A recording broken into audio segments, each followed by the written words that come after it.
Hello बच्चों, नमस्कार। तो हम बात कर रहे हैं अपना जो चैप्टर था, चैप्टर नंबर 10 खनिज एवं ऊर्जा संसाधन, वो हमारा समाप्त हो चुका है। कल 4 लेक्चरों में हमने उसको समाप्त किया है। आज जो आपका लेक्चर शुरू होने वाला है 10th क्लास सामाजिक विज्ञान का, उसका नाम है विनिर्माण उद्योग। 11 पार्ट है, बड़ा ही महत्वपूर्ण और इम्पोर्टेंट पार्ट है, यानी कि आपकी शैक्षिक दृष्टि से भी और कंपटीशन की दृष्टि से भी। तो बात करेंगे विनिर्माण उद्योग की। आज हम विनिर्माण उद्योग जो शब्द है इसी को देखेंगे। पहले यही शब्द बहुत काम में आता है, कई क्वेश्चंस इसमें से निकल के आते हैं। और सबसे पहला जो क्वेश्चन आता है वो आता है उद्योग किसे कहते हैं। हमारे दिमाग में भी ये शब्द आता है कि उद्योग क्या है साहब, उद्योग कहते किसे हैं। उद्योग नाम बहुत सुना है हमने, तो उद्योग कहते किसे हैं। तो उसके लिए उद्योग की परिभाषा पढ़ने वाले हैं। सीधा क्वेश्चन आता है उद्योग किसे कहते हैं, परिभाषित कीजिए। तो वे क्षेत्र या स्थान, यानी वे स्थान या वे क्षेत्र जहां प्राथमिक क्रियाओं द्वारा, यानी कि जो प्राथमिक क्रिया हम करते हैं, जैसे कृषि करते हैं, खनन करते हैं, मछली पालन करते हैं, ये सभी हमारी प्राथमिक क्रिया होती हैं। इन क्रियाओं से प्राप्त उत्पादों के, यानी कि जो वस्तुएं हमें इनसे प्राप्त होती हैं, उनके भौतिक व रासायनिक गुणों में परिवर्तन कर उनको मानव उपयोगी पदार्थों में बदला जाता है। यानी वे क्षेत्र जहां प्राथमिक क्रियाओं से प्राप्त उत्पादों को उनके भौतिक और रासायनिक गुणों में परिवर्तन करने का कार्य किया जाता है और परिवर्तन करके उनको मानव के उपयोगी बनाया जाता है, उन क्षेत्रों को उद्योग कहा जाता है। उन क्षेत्रों को क्या कहा जाता है, उद्योग कहा जाता है। सीधा सीधा क्वेश्चन आता है, बड़ा ही सरल और इंपॉर्टेंट क्वेश्चन है। तो वे क्षेत्र या स्थान जहां प्राथमिक क्रियाओं से प्राप्त उत्पादों या वस्तुओं के भौतिक व रासायनिक गुणों में परिवर्तन कर उनको मानव उपयोगी पदार्थों में बदला जाता है, उन्हें उद्योग कहा जाता है। सीधा क्वेश्चन आता है। उसके बाद एक और शब्द दे रखा है पाठ के ही नाम में, वो दे रखा है विनिर्माण। विनिर्माण का मतलब होता है हम पहले से निर्मित वस्तु को किसी दूसरे वस्तु या दूसरे रूप में बदलने की क्रिया जो करते हैं उसको विनिर्माण कहते हैं या विनिर्मित करने की क्रिया कहते हैं। अब देखिए, मान लीजिए आपके लिए एक उदाहरण दिया गया है, उद्योग का भी दिया गया है और इसमें विनिर्माण का भी, उद्योग दोनों का ही सेम है। प्राथमिक क्रिया है, जैसे हम कृषि कार्य करते हैं वो हमारी एक प्राथमिक क्रिया है। इस प्राथमिक क्रिया से हमें प्राप्त होता है कच्चा पदार्थ, और उस कच्चे पदार्थ को हम भेजते हैं उद्योगों में, और उद्योगों में उस पदार्थ के भौतिक और रासायनिक गुणों में परिवर्तन होता है। उसका मशीनीकरण यानी यंत्रीकरण किया जाता है। विभिन्न प्रकार की मशीनों के द्वारा उसको परिवर्तित और परिशोधित किया जाता है, उसको शुद्ध करने का कार्य किया जाता है और दूसरी वस्तुओं में परिवर्तित किया जाता है। और उससे जो हमें तैयार माल मिलता है वो परिवर्तित माल मिलता है, और जो मानव के उपयोगी होता है उसको दूसरी वस्तु के आकार में बदल दिया जाता है, फिर उसको निर्यात कर दिया जाता है, बेच दिया जाता है, भेज दिया जाता है बाजारों में। जैसे मान लीजिए गन्ना कृषि की फसल है और ये प्राथमिक क्रिया है। अब गन्ने की फसल को हमने काट करके हमने उसको भेज दिया, बेच दिया। उसको बेचने के बाद में उसको कहाँ भेजा हमने, उद्योगों में, और उद्योगों में उसका क्या किया गया, परिवर्तन किया गया। और परिवर्तन के कारण उसके द्वारा जो वस्तुएं निर्मित हुई हैं, जैसे गुड़, चीनी, शराब, ये सारी चीज़ें का क्या होता है, निर्माण होता है। और इसी निर्माण रूप को कहते हैं हम विनिर्माण। गन्ना एक फसल थी, कृषि की फसल थी, उसको हमने कहाँ भेजा, उद्योगों में, परिवर्तित किया। परिवर्तित करने के कारण क्या चीज़ें निकल के आई, गुड़, चीनी, शराब, जो अपनी अलग अलग जगह पर काम आती हैं। वो हर वस्तु एक ही काम नहीं आती है, अलग अलग समय पर अलग अलग काम आती है। तो ये विनिर्मित चीज़ हो गई। अब विनिर्माण की परिभाषा अगर देखें तो परिभाषा बहुत ही शुद्ध और सरल है। प्रकृति प्रदत्त, यानी कि वे वस्तु जो हमें प्रकृति ने दे रखी हैं पहले से ही, तो प्रकृति प्रदत्त वस्तुओं के रूप, आकार व संरचना में परिवर्तन कर मानव उपयोगी बनाना ही विनिर्माण है। देखिए, वे वस्तु जो प्रकृति ने हमें दे रखी हैं उनके रूप में परिवर्तन करना, उनकी संरचना में परिवर्तन करना, उनके आकार में परिवर्तन कर उनको मानव के उपयोगी बनाना ही क्या कहलाता है, विनिर्माण कहलाता है। अब ये जो विनिर्माण करने का कार्य किया जाता है ये कहाँ किया जाता है, उद्योगों में। तो जहां इनको परिवर्तन करने का कार्य किया जाता है उन उद्योगों को कहा जाता है विनिर्माण उद्योग, या उन क्षेत्रों को क्या कहा जाता है, विनिर्माण उद्योग। आपके सामने है, सीधी सीधी परिभाषा आती है, सीधा क्वेश्चन आता है। क्वेश्चन कैसे आएगा, उद्योग को परिभाषित कीजिए, उद्योग किसे कहते हैं। दूसरा क्वेश्चन आता है विनिर्माण से आप क्या समझते हैं, विनिर्माण किसे कहते हैं, 2 क्वेश्चन। और तीसरा आता है विनिर्माण उद्योग किसे कहते हैं, तो दोनों परिभाषाओं के मिश्रित रूप को विनिर्माण उद्योग कहा जाता है। ये सीधे सीधे क्वेश्चन आते हैं। अब इसको आप नोट कर लीजिए और उसके बाद आगे चलते हैं आपके लिए कि भारत में आधुनिक उद्योगों का जो आरंभ है या प्रारंभ है वो कहाँ से हुआ है, और भारत में प्राचीनतम उद्योगों के जो साक्ष्य मिले हैं, प्राचीन काल के उद्योगों के प्राचीन काल में भी उद्योगों का विकास था। हमारे यहाँ कुटीर और लघु उद्योग पाए जाते थे और उसी के कारण भारत को सोने की चिड़िया भी कहा जाता था। तो वो उसके बारे में अध्ययन करेंगे हम आगे, आप इसको नोट कर लीजिए। अब देखिए बेटा आगे चलते हैं। अगला क्वेश्चन क्या है, अगला क्वेश्चन सीधा आता है, सेम आता है। अगर क्वेश्चन आएगा तो ऐसे ही आएगा कि प्राचीन काल में भारत में औद्योगिक विकास के स्रोत या द्योतक, अगर स्रोत नहीं आएगा तो द्योतक शब्द आएगा। द्योतक का अर्थ स्रोत ही होता है। और ये क्वेश्चन ये पूछ रहा है कि प्राचीन काल में भी भारत में औद्योगिक विकास मौजूद था, औद्योगिक विकास अधिक था, और वो कैसे था, उसके स्रोत क्या है, हमें कैसे पता चला कि भारत में प्राचीन काल में उद्योगों का विकास था, ये हमको बताना है। अब इसको बताने के लिए हमको हमारे पास कुछ स्रोत हैं, वो कौन कौन से हैं, हमें कैसे पता चला कि भारत में प्राचीन काल में भी उद्योगों का विकास था, यानी उद्योग मौजूद थे, उनमें भी वस्तुओं का निर्माण होता था। जिन वस्तुओं का उपयोग हम आज कर रहे हैं उनका हम प्राचीन काल में भी उपयोग करते थे।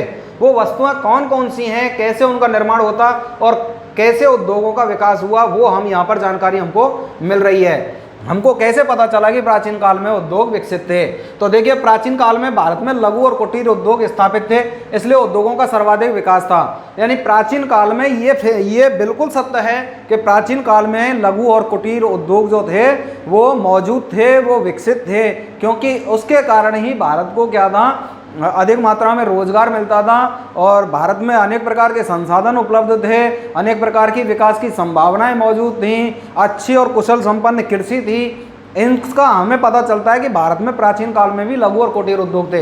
इसीलिए क्या कहा जाता है कि भारत को सोने की चिड़िया भी कहा जाता था। ये थोड़ी था कि भारत सोने की चिड़िया हो, साहब भारत में सोना अधिक था, नहीं, ऐसा नहीं है।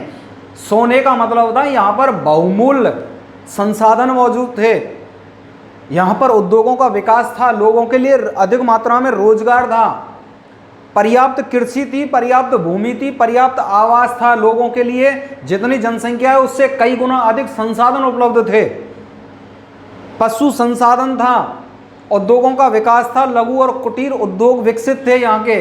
इसलिए भारत को सोने की चिड़िया कहा जाता था, क्योंकि भारत की इन सारे कारणों की वजह से अर्थव्यवस्था जो थी वो मजबूत थी, इन सभी चीज़ों से, और इसीलिए भारत को सोने की चिड़िया है वो कहा जाता था, क्योंकि हमारा जो देश था वो बहुत ही उच्च श्रेणी का औद्योगिक विकास और संपन्न देश था, और यहाँ की जो अर्थव्यवस्था थी वो बहुत ज़्यादा मजबूत थी, इसलिए भारत को सोने की चिड़िया कहा जाता। तो वो क्वेश्चन भी मैंने लिख दिया है, आगे मैं बताऊंगा उसको, लेकिन उससे पहले प्राचीन काल में भारत में औद्योगिक विकास थे, उद्योग थे, उनके कौन कौन से स्रोत हैं तो वो पढ़ रहे हैं। देखिए सिंधु घाटी सभ्यता में बर्तन, वस्त्र, मूर्तियाँ व कांसे से निर्मित वस्तुओं का मिलना, हमने सिंधु घाटी सभ्यता मिली है हमें, हमारे देश में एक सभ्यता विकसित हुई जिसका नाम है सिंधु घाटी सभ्यता, और उसकी खुदाई की गई, उस खुदाई में कुछ बर्तन मिले हैं जो प्राचीन काल के बर्तन थे, वस्त्र मिले हैं, तो इससे पता चलता है कि प्राचीन काल में वस्त्र निर्माण भी होता था, वस्त्र उद्योग भी मौजूद था, बर्तन भी मिले तो बर्तन उद्योग भी थे, और मूर्तियाँ मिली हैं, इससे ये भी पता चलता है कि मूर्तिकार होंगे,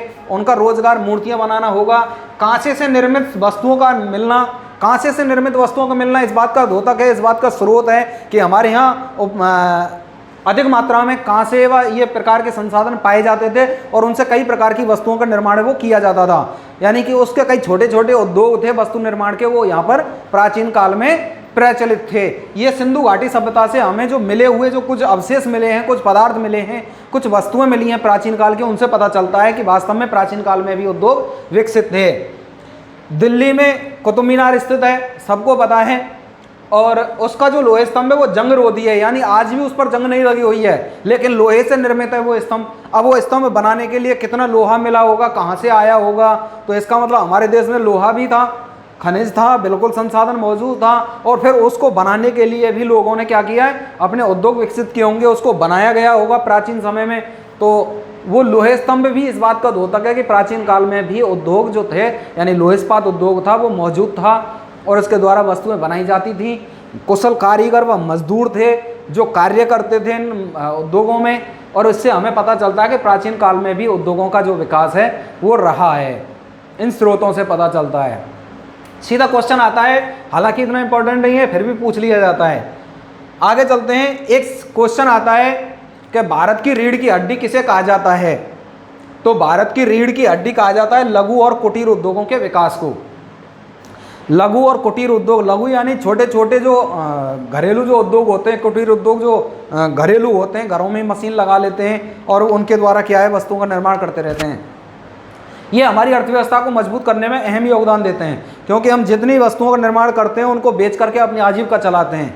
जैसे मान लीजिए छोटे छोटे उद्योगों की मैं बात करूं तो बीड़ी बनाना, बीड़ी हम घर पर बनाते हैं, बर्तन बनाने का कार्य करते हैं, सूत काटना, वस्त्र बनाना और वस्त्रों की सिलाई करना, अनेक प्रकार की डिज़ाइन तैयार करना, ये सारे कार्य जो हम करते हैं छोटे छोटे, ये लघु और कुटीर उद्योगों के अंतर्गत आते हैं। फर्नीचर उद्योग है, लकड़ियों से निर्मित वस्तुओं का बनाना, खिलौने आदि का निर्माण करना, ये सारे जो हैं वो लघु और कुटीर उद्योगों के अंतर्गत आते हैं और ये हमारी अर्थव्यवस्था को मजबूत करते हैं। इसीलिए इनको भारत की रीढ़ की हड्डी कहा जाता है, क्योंकि भारत की अर्थव्यवस्था में इनका महत्वपूर्ण योगदान होता है। इस अर्थव्यवस्था को मजबूत करने में लघु और कुटीर उद्योगों का जो महत्वपूर्ण आपको योगदान होता है, इसलिए इनको भारत की रीढ़ की हड्डी कहा जाता है। तो सीधा क्वेश्चन आता है, भारत की रीढ़ किसे कहा जाता है? तो भारत की रीढ़ लघु और कुटीर उद्योगों को कहा जाता है। ये हमको ध्यान देना है। आगे अगला क्वेश्चन आता है, सीधा आता है कि भारत को सोने की चिड़िया कहा जाता है, क्यों? तो भारत को सोने की चिड़िया क्यों कहा जाता है? क्योंकि प्राचीन समय में भारत में औद्योगिक विकास संपन्न था, यानी लघु और कुटीर उद्योग पाए जाते थे, जिसके कारण हम वस्तुओं का निर्माण करते थे और हमारे यहाँ पर ही वस्तुओं का निर्माण करके हम उनको हमारे उपयोग में लेते थे। कृषि से हमें कई प्रकार की वस्तुओं का उत्पादन होता था जिनका उपयोग हम करते थे, बाकी बची हुई वस्तुओं को हम बेच देते थे या उद्योगों में बेचते, जिसके कारण हमें दूसरी वस्तुएं प्राप्त होती थी, जिसके कारण हमारे विकास के संसाधन थे वो उपलब्ध थे। दूसरी बात, हमें रोजगार मिला हुआ था, रोजगार के अवसर हमें मौजूद थे हमारे यहाँ, लघु और कुटीर उद्योगों को विकसित थे हमारे यहाँ पर और विभिन्न प्रकार की संपन्न और कुशल कृषि थी हमारे यहाँ पर, जिसके कारण भारत को सोने की चिड़िया है वो कहते थे। क्योंकि इन सभी के कारण क्या था, हमारी जो अर्थव्यवस्था थी भारत की वो बड़ी ही मजबूत थी, जिससे हम इसको सोने की चिड़िया कहते थे। तो आपके सामने है, इसको नोट कर लीजिए, बाकी बात करते हैं आगे।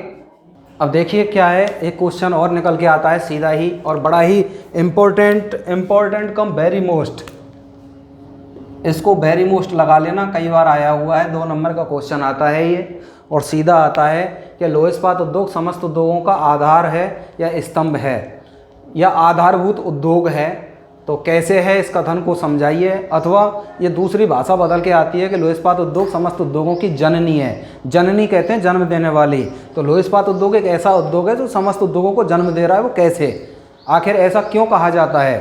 तो उसका उत्तर यह है कि लोह इस्पात उद्योग एक आधारभूत उद्योग है, यानी सभी उद्योग इस पर आधारित हैं, टिके हुए हैं। कहने का मतलब यह है क्योंकि सभी प्रकार के उद्योगों में कार्यरत जो मशीनें और यंत्र उपकरण आदि होते हैं वो लोहे से ही निर्मित होते हैं। यानी सभी प्रकार के यंत्र उपकरण जो भी कोई उद्योग है उसमें कार्य कर रहा है वो किससे निर्मित होगा? लोहे से निर्मित होगा। छोटी से छोटी वस्तु से लेकर बड़ी से बड़ी वस्तु जो होती है उसमें किसका उपयोग होता है? लोहे का ही उपयोग होता है। अतः क्या है, वो उत्पादन कार्य व विकास कार्यों में वृद्धि करती हैं। ये जो मशीनें होती हैं लोहे से निर्मित, ये उत्पादन कार्य में वृद्धि करती हैं और विकास कार्यों में वृद्धि करती हैं। इसीलिए लोह इस्पात उद्योग को समस्त उद्योगों का आधारभूत उद्योग कहा जाता है, समस्त उद्योगों की जननी कहा जाता है, समस्त उद्योगों का आधार या स्तंभ कहा जाता है। ये आपके सामने, इसको नोट कर लीजिए, बड़ा इंपॉर्टेंट क्वेश्चन है। जब आता है छप्पर फाड़ के सीधा आता है और 2 नंबर का क्वेश्चन आता है सीधा ही, इसलिए आप इसमें बिल्कुल भी दोहराई ना करें, इसको नोट कर लें और आगे चलते हैं। आज के लेक्चर में बच्चों इतना ही, और आप इसको थोड़ा ध्यान से देखते रहें, बाकी बात करेंगे हम नेक्स्ट लेक्चर में। तब तक के लिए बहुत बहुत धन्यवाद आप सभी का।